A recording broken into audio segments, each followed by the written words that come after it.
charter, right? And learn in terms with scope, schedule, budget. We also should have high level risk at that point. Any component of your project management plan, there could be risk that your approaches may not be well defined or may be off for the project. All of your documents, risk that some of them aren't filled out or have bad data, right? So everything, you know, we're taking into account for how to plan though. We're not looking for risk, but we're just taking into account what are all the factors within our project that we ought to be thinking about. That way we can plan for it, right? So we're not identifying any risk at this moment. We'll even use stakeholder analysis in the development of this plan. Reason being is because, well, how we respond to risk, you know, how risk averse or risk seeking is our organization. So we need to perform some level of analysis for the stakeholders that exist within the project as well to determine our approach for risk management. So that's why that's part of the tool and technique there.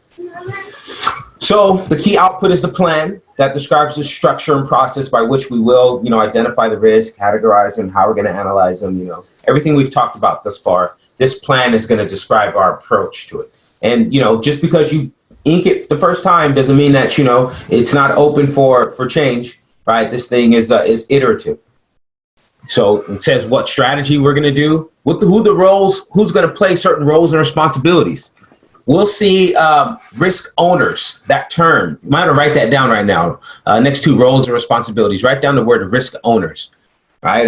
You're going to see that come up on the exam where, you know, the project manager is not responsible for implementing a risk response. The risk owner is responsible for implementing a risk response. Now, the PM may be a risk owner, but the risk owner is the responsible person. All right, now I'll touch on that when we get there, but I want you to write it here so as you're kind of going through and studying, you know, it jogs your memory.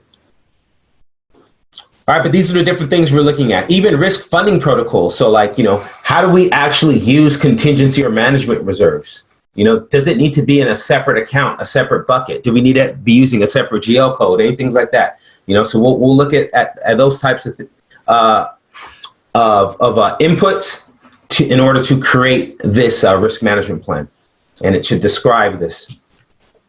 All right, so we'll take the charter again, high level risk, any plans, any documents, risk exists there. We'll use our expert judgment. We'll look at stakeholders, we'll look at types of the risk that might be projected in the approaches.